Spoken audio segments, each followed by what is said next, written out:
Welcome to the Sorcery Podcast, your sacred space to delve into spiritual tools, topics, and practices that will illuminate your path of soul remembering and healing. I'm your host, Lígia Costa, a soul guide, alchemist, soul writing coach, and the creator of the Trust Pathway. I'm deeply grateful to have you here with me. Together, we will embark on a profound exploration of self-discovery and healing, unlocking the secrets that lie within.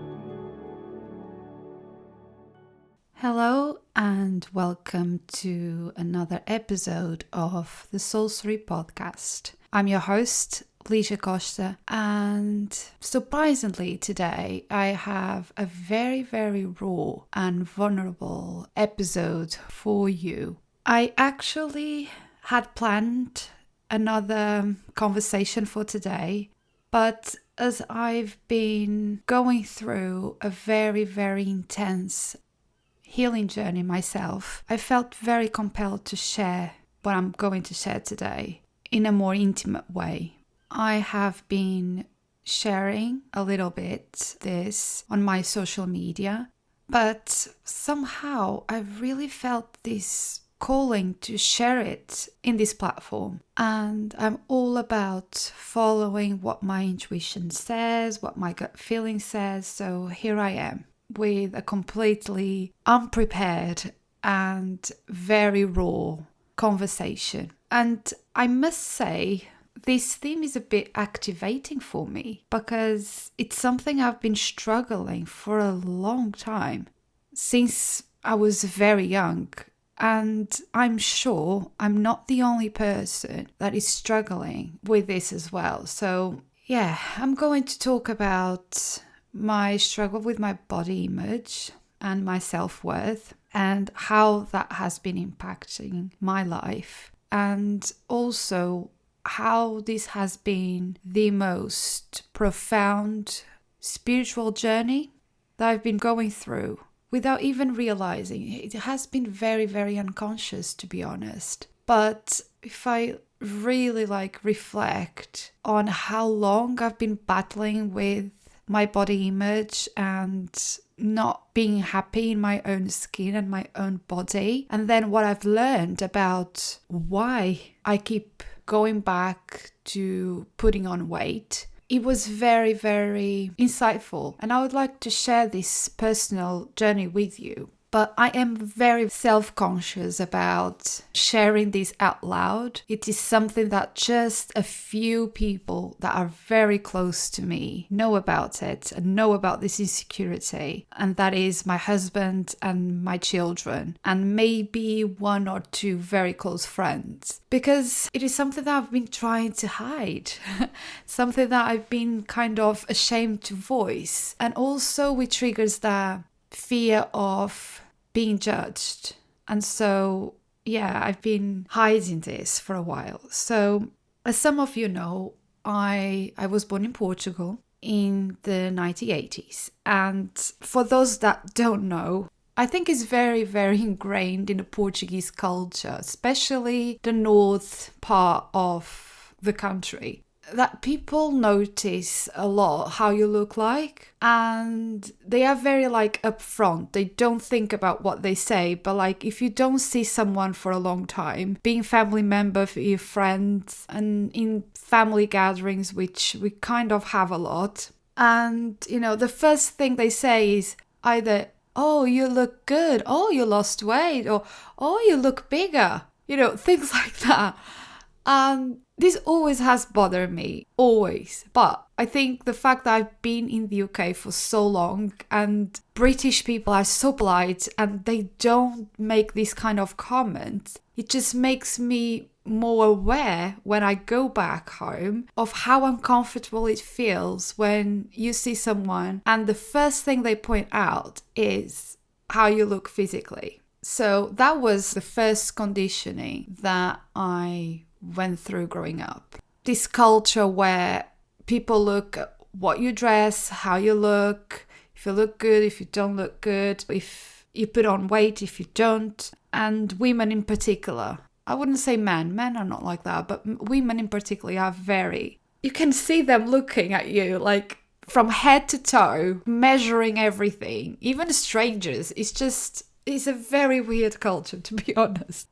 So I had this conditioning. And then obviously, my family was that way as well. My mum was that way. My mum is a person that even till this day, she's 60 something now, but she always looks very polished. Always. And it's something that I admire in her. She's always very well dressed. The way she matches the shoes with a handbag, very careful with how she looks. Not too much makeup, I wouldn't say. My mum doesn't, it's just like a lipstick. She doesn't wear makeup. But she's always very well presented. And she's very careful how she looks. And so obviously, I grew up trying to be like my mum and look good as well. And obviously, she kind of encouraged that in us as well. But as some of you know, I had my struggles in my childhood, in particular with my mum, which now I know was childhood abuse. Maybe at the time it was not called that, or it wasn't a thing. And having talked with my mum recently, she was completely unaware, and she still don't understand that the way she parented is considered childhood abuse. But this is a conversation for another day. So, as our relationship wasn't the best growing up, I remember when I was around 10 and I was transitioning from being a girl to becoming a little woman, when you go through that phase that you still don't have your period, but you're kind of starting to change your body a little bit, but you're still not there. So I had maybe a bit of tummy. My breasts were growing, but not there yet. Not enough to wear a bra, for instance. And I didn't have the curves. So because I had like maybe bigger tummy, I don't know, but I didn't have the curves. So I remember around that age, my mum saying to me, when she was trying to buy me clothes or, dress me to go to church or dress me on Sundays, to go out, she would say that my body was very inadequate and the clothes didn't fit right, that the clothes didn't fit properly. And I started hearing that, over and over, like so many times she told me that. And then obviously going through puberty, and yes, then I lost a lot of weight. I already showing the curves and all of those features when we move, to teenagehood. But then I had a lot of acne. Oh my God, like when I was 12, I had so much acne on my face. And I was so self-conscious about it. And all of these things really impacted my self-esteem and the way I saw my self-worth, because obviously having this conditioning from the culture and hearing my mom say how inadequate my body looked, and then obviously my face, I couldn't hide all the acne I had, and then my teeth as well, like I had to use braces, and at the time was not a fashion thing. So obviously I put a lot of value on the way I looked. And I saw that as, if I'm ugly and my body is not attractive and it's not feminine enough, if the clothes don't fit me, must be because I don't have much to give. So my sense of self-worth was really, really low. And so I was about 15 when I started to experiment with diets. And it was not healthy. It was not healthy at all. It was around the age that I moved from secondary school to college. So obviously it's that phase where all your friends start to date and you want to look good. And if you have the attention of boys, even if you're not interested, it kind of boosts how you see yourself and your self-worth. And I didn't have a boyfriend at the time, My first boyfriend was when I was about 17. And all the boys in class were into all of my friends that were more attractive and beautiful than me. And so I started to play with diets, and it wasn't following a regime or a diet that was nutritious. My version of diet was not eating.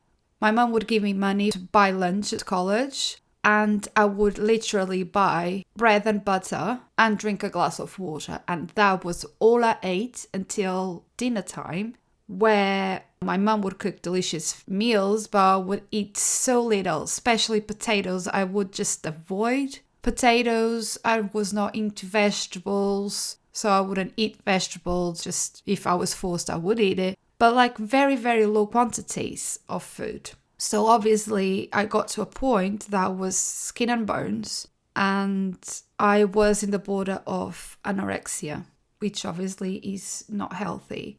But when I look back, I can see it was just the way I was trying to get attention and get validation. And validation in the form of love.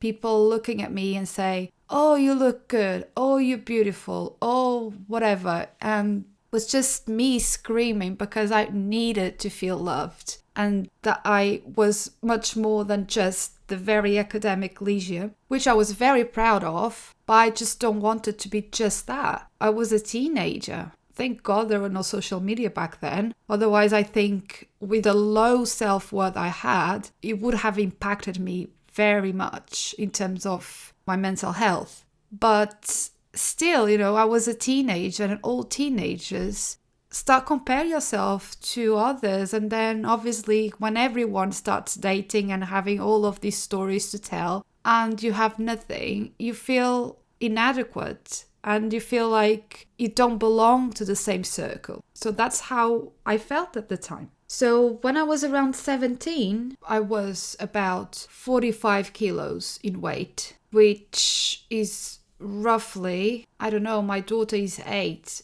and she's probably 30 something kilos and she's 8. And I was 17 and I weighed about 45 kilos because I was not eating at all. But even though I was so slim, I still didn't like myself.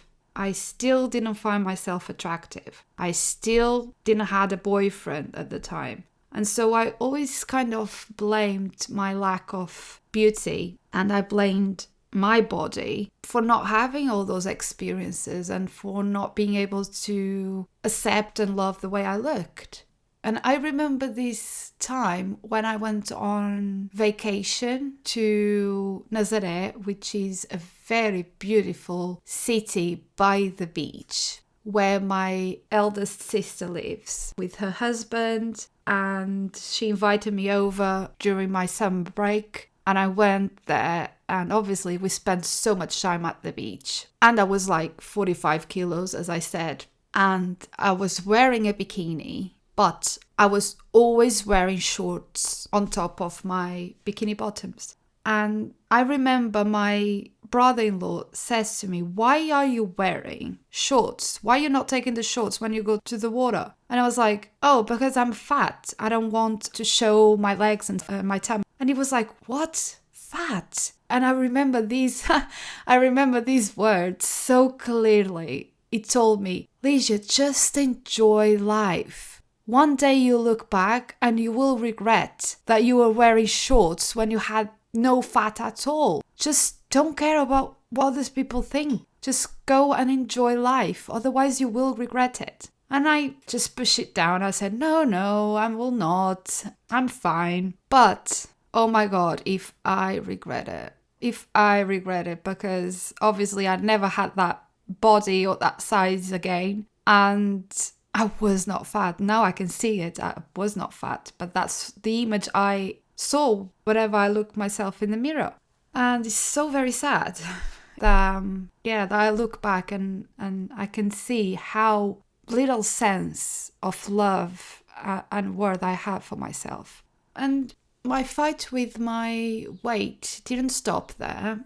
I became a mum for the first time when I was 21. So going through pregnancy, after pregnancy, because I had to, by the age of 23, I had 2 children.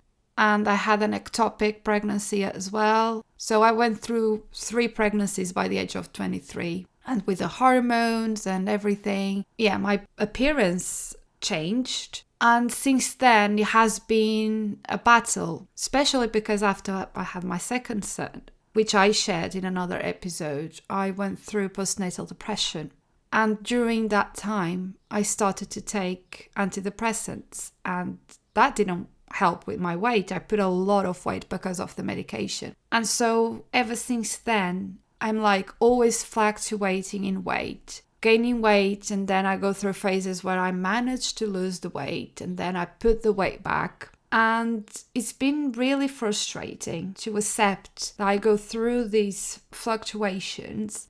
And it took me a while to actually learn that my own mental health had a huge part on the cause of me gaining the weight. And mainly because as I suffer from chronic anxiety and my nervous system goes in overdrive, goes into survival mode, what actually happens is when I'm in that fight or flight state, the body naturally stores fat for protection and for survival. And so whatever I go through, either very stressful times in my life or through trauma, that stress gets stored in the body as fat. And that's why I go through so many fluctuations in size. But I didn't know that. That was something that I've been learning.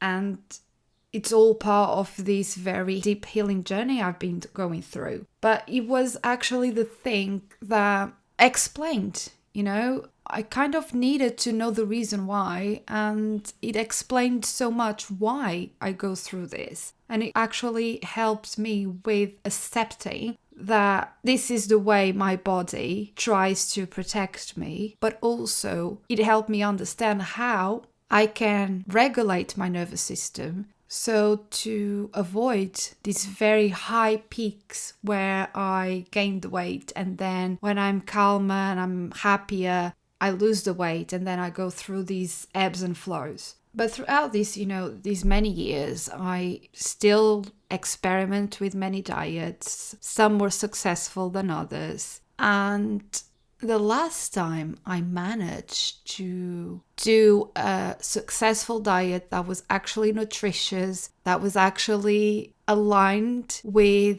my life and my body and my mental health, was back in 2017. And I didn't lose the weight all at once. When you do these diets that you lose like 3 or 5 kilos in a month or 2, and then you quickly get that weight back. That didn't happen like that. And I think that is what was helpful. So I was, 70 something kilos at the time, and I lost loads. I lost around 20 or 23 kilos, but in a space of a year. So it was very gradual. My body was adapting to the new routine, to the new foods. And I don't know, I think the more I was losing the weight, I was feeling more confident in myself. I was loving myself a bit more. That kind of gave me the motivation to carry on. And impacted my mental health in a positive way, I'm not gonna lie. But then I think I went to the extreme of going back to like 47 or 48 kilos. At the time, I was weighing the same as my middle son. And it was like 9 or 10 at the time. And so I would look to my pictures and I would criticize, for instance, the way I had no boobs or the way my face looked because it was very, very slim. And I didn't like the way I was smiling because if I smiled, you could see like the bones in my face, and I didn't like that. So even in the moments that I was slim and that I could be happy with my body image, I still criticized it. I still didn't like the way I looked. And what I came to realize is that this battle, it was not so much about my battle with the weight, but more to do with my battle with my self-worth.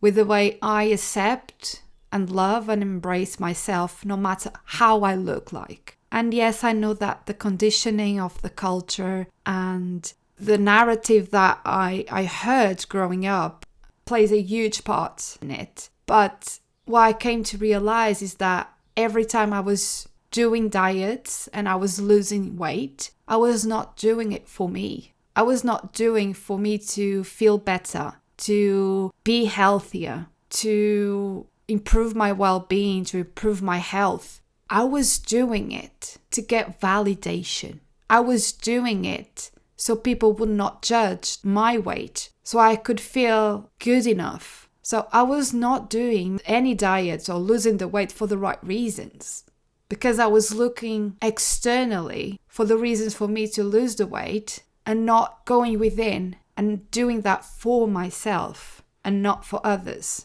And I think this is a huge revelation in this journey, but obviously it took me a lot of years of healing this and discovering this about myself that I didn't know, because I never felt I could talk about this with other people. How could I go to family and friends, which most of them are Portuguese, so how could I go to them where they've been conditioned in the same way as I am, and share to them that I don't like my body, or I don't like the way I look, or share any of these insecurities? I didn't feel like I could go to them and talk about it, because then they will judge me. And they might not judge me in front of me, but behind my back, they probably would. They probably make comments with other family members when I was not around. And I know this is a thing because I could witness this happening when some people were not around. So I knew, like, if they do this to so-and-so, they will do that to me as well. So yeah, I couldn't talk about it. So it took a little longer to realize all of these revelations about how trauma and how my mental health was actually being the cause of my weight gain and why that happened, and the realization that I was not doing the diet or losing the weight for me, I was doing that for others. It took me a while to realize this because I had to do it on my own, and it's been a huge process of healing, because when you realize that what you need to heal is so internal, it's so rooted, it's so related psychologically, it just makes it so hard. I don't know, because when you think about the body image, you think it's the body. So obviously you have to change your nutrition and do your exercise and do this and do that, and I will control my weight, or I will lose the weight. And it sounds a bit simpler than when you realize, hang on, I have to heal a lot psychologically and emotionally in order to be in a state where then I can apply the good nutrition and the exercise routine and all of that. Otherwise, it's not going to work. And that's what took me so long to realize, that I had to do a lot of inner work and work on myself emotionally in order to heal my relationship with my body and with my weight. And this revelation kind of came not through all of these years, and not until I did the last successful diet, which I managed to keep the weight for around 3 years. And then it came COVID, and obviously we were eating more than we should, and we were not exercising as much or going out as much. And yes, I started drinking more than I used to. And the weight started to come up a little bit. I think I gained about 1 or 2 kilos, maybe a little more, but nothing extraordinary, to be honest. But then, 2 years ago, I lost my dad, and I went through this trauma, so much trauma that is still not gone. Obviously, we're still grieving. And as I said, because he was killed in a car accident, it hasn't been closure yet because we are still dealing with these things in court, and it's been a long, exhausting journey. But after I lost my dad, I went through this trauma of losing him, which is still unbearable. And I was this emotional wreck for so long. then obviously my body stepped in to try to protect me from the pain, to try to protect me from, whatever I was going through emotionally, through all this grief. As I shared before, I went through my dark night of the soul after I lost my dad. When we go through such an intense and catalytic time of our lives, and we have to face so much pain in order to obviously do the inner work and heal, we are exposed to the same emotions we went through when we went through the first time, and we faced these very stressful times and trauma. And whilst I was battling this most heartbreaking time of my life, trying to basically survive each and every day, I was not living at all. I was basically just trying to make through the day. My nervous system went in overdrive. It went into survival mode to help me make it through the day. And obviously, as a consequence, I started to very quickly gain the weight back. So I went from a size 8, size 10 more or less, back to the size 14 I was before I did this successful diet back in 2017. And oh my gosh, it just had this huge impact on me because I was already a mess with the grief. I was already going through all of the stages of grief that we go through and disconnecting from myself, disconnecting from the world, going very deep within and trying to just cope with the grief and being kind to myself and being compassionate and giving the time for me that I needed to go through the loss. And then I would look in the mirror and just absolutely don't like what was being reflected back at me. Trying to fit in the clothes. I was like, oh,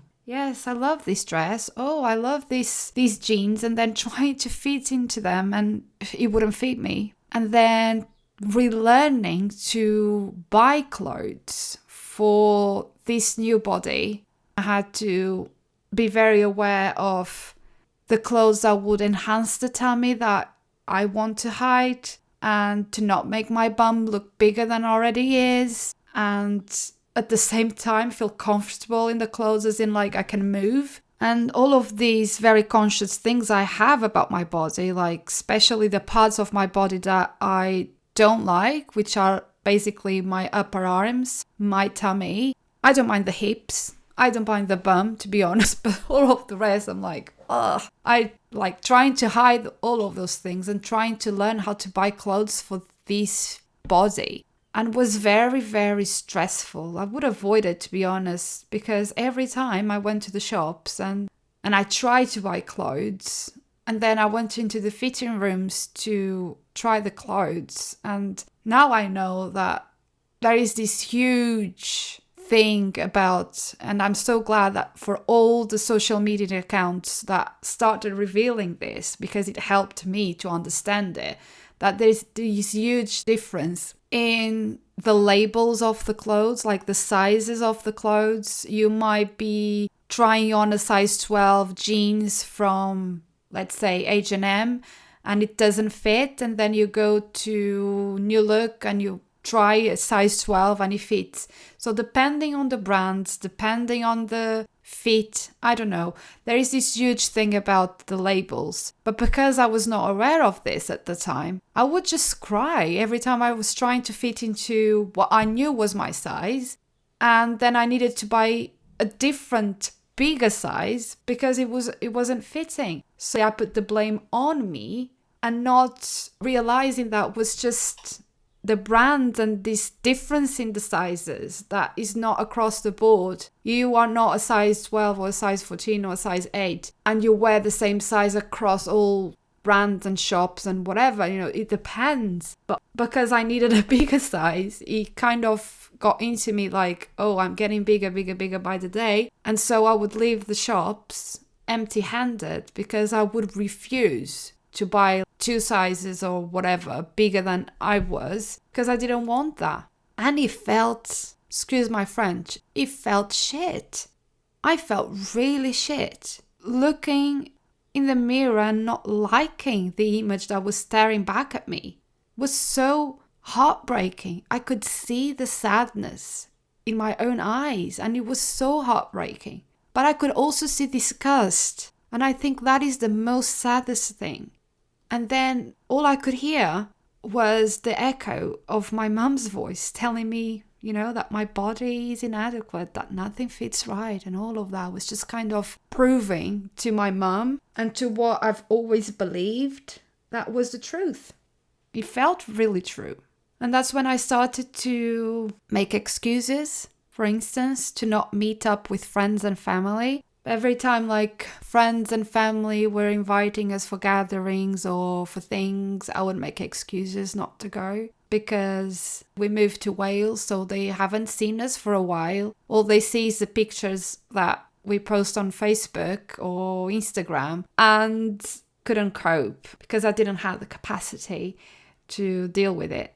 And I think the worst thing was that, as I mentioned, was this attachment that I was putting about my self-worth to the way I looked, to my body. And what I mean by this is when we put our value as a person into something that it's so external. My weight, and now I see it, my weight doesn't dictate how good of a person or bad of a person I am. It doesn't dictate how clever I am, how loving I am, how caring I am. All of these traits that I know I have, they don't come from the size of clothing I wear. And it took me so long to realize this. And I'm so happy that I finally can see it. I'm not going to say there are days that I don't feel meh. Yes, but it did help. I did all this inner work because then I stopped trying to fit in the clothes that I knew I couldn't wear. So what I did was I just sold the clothes on Vinted. I made bundles and sell on Facebook. I gave the clothes away. So I got rid of the clothes instead of getting so attached to them and clinging on to one day I will wear these clothes again. One day I'll lose the weight. And I started to be so much more compassionate to myself and kind to myself because I realized, okay, you're going through a huge trauma at the moment. You're grieving a huge loss in your life that you never went through before. And your body is just trying at its best, its ability to keep you safe and to protect you. So yes, it's carrying a lot of squishy fat to protect you, but it's just being a friend. So I started to, instead of beating myself up that I was trying to lose weight, or that even though I don't eat much, or I stopped drinking as much, or this or that, things were not working. I started to realize, hang on, I really need to be compassionate and kind to myself because I'm going through a very, very traumatic time in my life. And this will require a lot of patience, a lot of compassion, and a lot of inner work. Because the diet I tried in 2017 that worked might not work now because I'm going through something that I was not going through at the time. And so that helped as well. And then it helped that I actually start dressing the way I love and the way that makes me feel good. And last year I found this sustainable brand called Ancient Earth. At the time was Stone Circle. And they have so many beautiful clothes. Very hippie, all my style. And I've been buying, the dresses and the tunics and the skirts that I feel I love it. I've always wanted to dress up like that. Goes along with the fact that I was in the spiritual closet for a long time. So, it impacted as well the way I dressed, I think, on an unconscious level. But I've always loved and wanted to dress up as very hippie, very, Celtic, all of that vibe. I always wanted to dress up like that, but I couldn't find clothes that I would love to wear. I am apologetically me. I wear those dresses and I wear those skirts and I love it. And I love when people look at me and I don't think they are judging me as I used to. I think they must like the dress. And I just absolutely love it. And I know that they fit my figure, they fit the way I look, and I just feel pretty. So it does help that it's the clothes that fit our body and not us trying to fit our body into the clothes. And that helped so much because, I went through a time that I didn't felt safe in my body.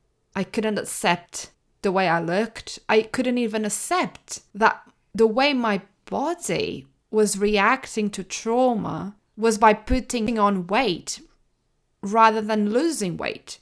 I know some people that go through mental health or trauma or grief, they lose weight. But my body decided, no, you're going to put on weight. And I couldn't even accept that. And so I wish I had known when I was a teenager that was so insecure and that blamed my body or the way I looked so much. I wish I had someone tell me. Probably I had. That's the thing. Probably I had, just like my brother-in-law told me, and I still remember his words, that I would regret it. But I was so dismissive at the time, so in my head, so immature, so insecure, that I didn't listen. But if I could go back, I really wish I had known that I would find someone that would love me through all my ebbs and flows of weight, that would accept me by the way I am as a person and not care about the extra kilos I have in my body, that will always tell me that I am beautiful. At the time, I didn't believe that, and I wish I knew back then that I would find that person, which I did, and that my children would love me unconditionally despite of my size, because they don't care about it. They actually tell me off. When I went through that part, like I was not accepting that I was gaining the weight straight after losing my dad, I remember my kids telling me like, Mom, stop. You're not fat. Stop telling those things to yourself. Another reason why I felt so strongly to heal this part of, my journey is because I have a daughter. I have a daughter and I don't want her to have the thoughts that I had when I was a teenager. She doesn't care about it now because she's still 8. But when she goes through that phase, when she goes through teenagehood, and now with social media, if she's not confident enough in herself, if she doesn't have a strong sense of self-worth, it will impact her very badly. And I don't want that. Our kids, they absorb everything that we say and that we do. Sometimes we think that they are not paying attention, but they do. They copy everything. They are attentive to everything. So I have to be very mindful of the words that I use and the things that I say, especially around her, because I know it will impact her. And that's another motivator for me. But I wish I had known, when you get married and you have kids, your kids will not care about the way you look, if you are big or not big, because what they will remember is how you love them, how you made them feel safe, the memories. They will not care if you go to the beach with them and you're wearing a swimsuit or a bikini or wearing full clothes. They will only remember how you played with them, the memories you had, the things you shared, the laughs you shared. That's all they care about. They don't care about the way we look. And I wish I had known that my value, my light, comes from my soul, comes from the wisdom of my soul, and comes from my heart, and not from the number on the scales. And I wish I had known that regardless of my size, I am loved, I am lovable, I am worthy of being happy, of being pretty, of being attractive, of being successful, of being a good mum, of being a good partner, a good wife, a good friend, a good spiritual teacher. Has nothing to do with my size. but all to do with how I carry myself, the values that I live every day, my integrity to those values, and how I treat others. And so all I wanted with this conversation, that it's basically just my life experience and what I've been going through with my body image, with my relationship with myself, with my sense of self and self-worth. Why I think I feel compelled to share this is because I know that so many people are struggling with this. It's like a huge illness that's going through, especially with social media and these filters, and you can change the way you look because you feel so insecure and putting so much pressure on themselves and so much emphasis on their self-worth and their value based on how they look. And so I wanted to share that if you listen to this and you resonate to what I'm going through and this very, very spiritual journey that it is to find our sense of self, our value as a person, and to heal that part of ourselves that doesn't feel worthy, I wanted to inspire you to look more within. If the diets and the exercise are not working, if the affirmations or mantras you're saying to yourself are not working, because deep within you don't believe that you are pretty, that you don't care about what other people think or say about you or your image or etc. But then your thoughts and your behavior are not congruent with those affirmations and those things that you say. If deep down we don't believe it, maybe you need to do some inner work.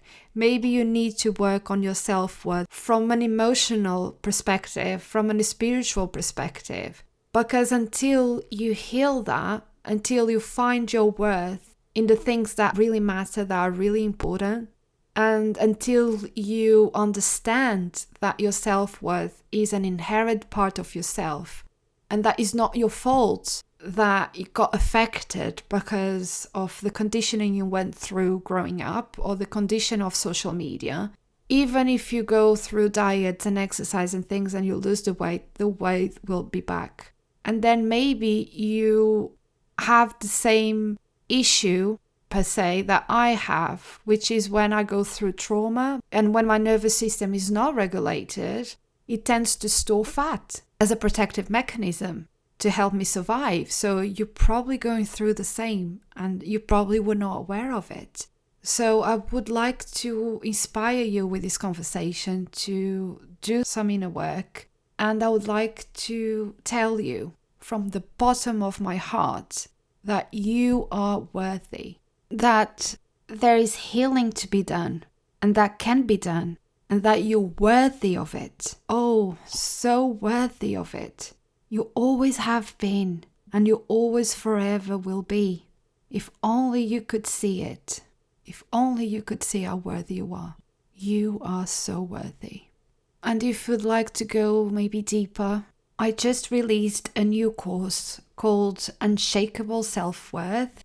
And in this course, I'll give you a roadmap to self-respect, to appreciation, to acknowledgement, which is so important. You know, when we have the awareness, we are able to know where we need to work, what are the areas that we need to work on our healing. But most times we don't have that awareness.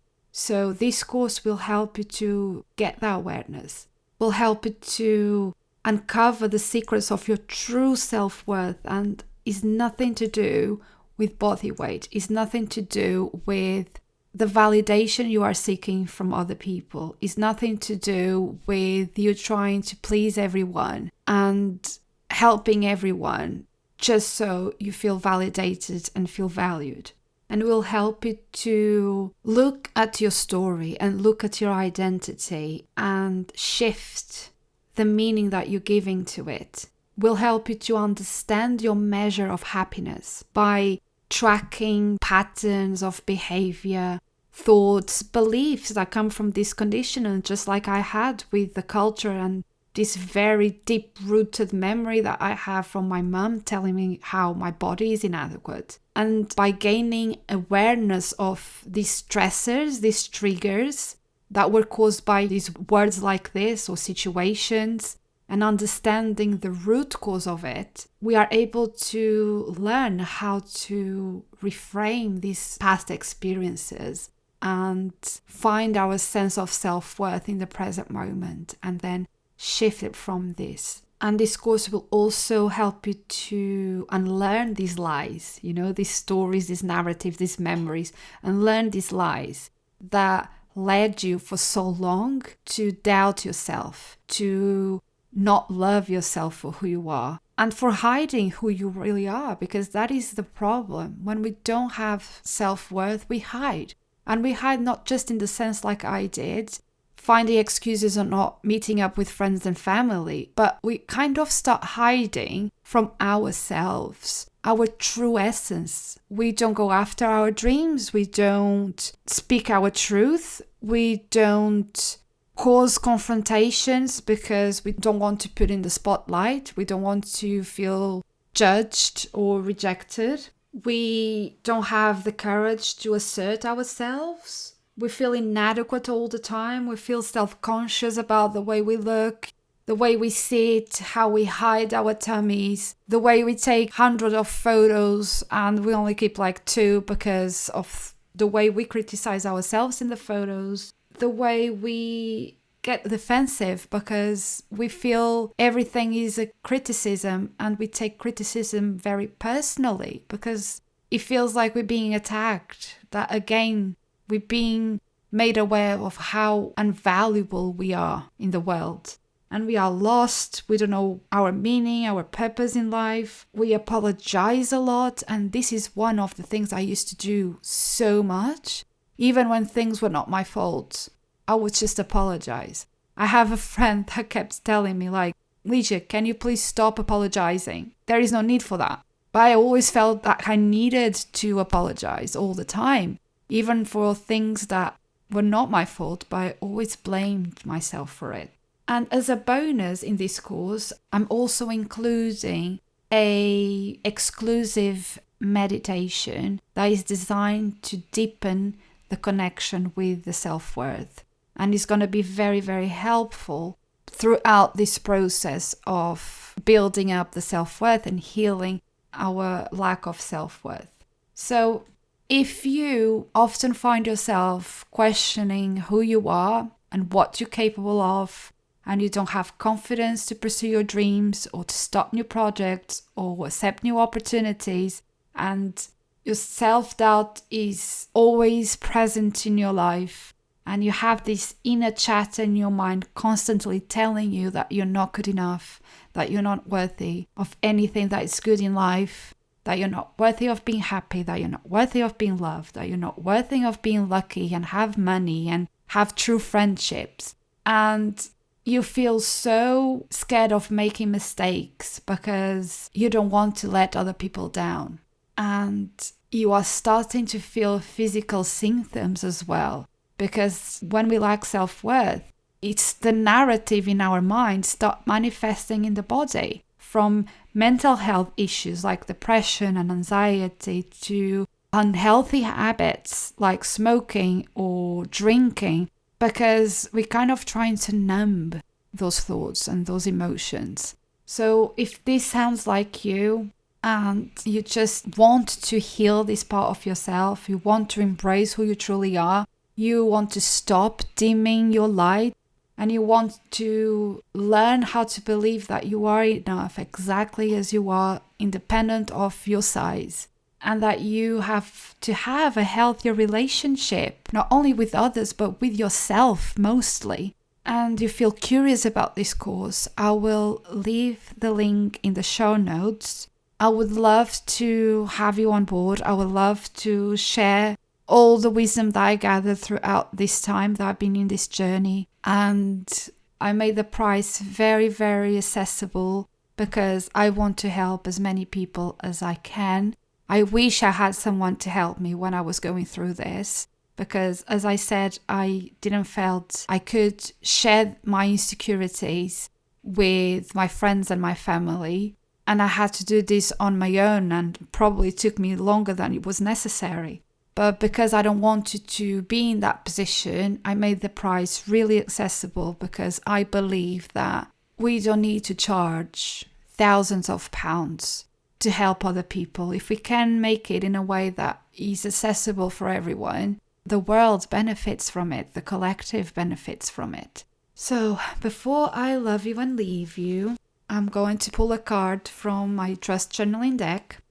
And the card that I pulled, and I believe this card has been pulled before in another episode, is from the Thrive suite.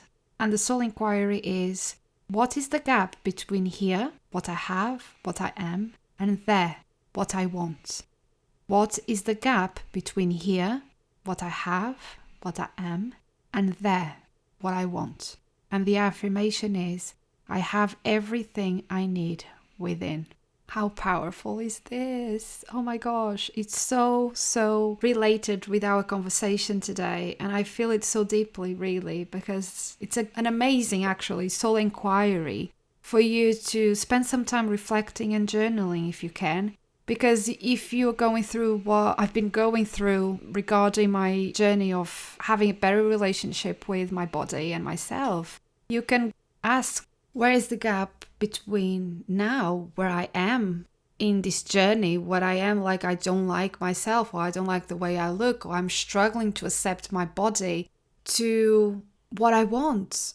I want to feel free from these thoughts and these worries that I have to look in a certain way, or I want to embrace who I truly am without caring about what other people think and say. I want to feel free and feel confident, and I want to find meaning and purpose in my life, and I want to have healthier relationships with other people, and special with myself. And I want to feel loved, and I want to feel happy and worthy and healed. This is amazing. This is an amazing soul inquiry, and the affirmation as well. I have everything I need within, and that is so true. Your self-worth is an inherent part of yourself. It's been there since you were born. It's been crushed through, conditioning and trauma and all of these things, but it's still there. You just need to awaken it. I would like to thank you so much for being here, for listening to this conversation, for really creating this safe space for me to share this very, very vulnerable part of my life and of my journey. I feel very grateful, and I really hope it had helped somehow. Someone who listened to this conversation and felt it resonated, they felt seen, they felt heard, they felt they are not alone in this journey. And if you want to reach out, feel free to do it. Feel free to email me, feel free to message me on social media. You're not alone. Thank you so much for being here, and I'll see you on the next one. Thank you for listening to the Sorcery Podcast and for holding space for this conversation. It is truly magical to be able to walk with you on this journey of soul healing and inner transformation. If you resonated with this episode and found it valuable, I would be grateful if you could leave a review on iTunes. Your feedback helps me reach more souls searching for guidance and healing. For more guidance and soul wisdom to support soul awakening women through the journey of alchemy, please visit my website www.ligiacosta.co.uk. Love and healing to all. See you on the next one.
sustainable brand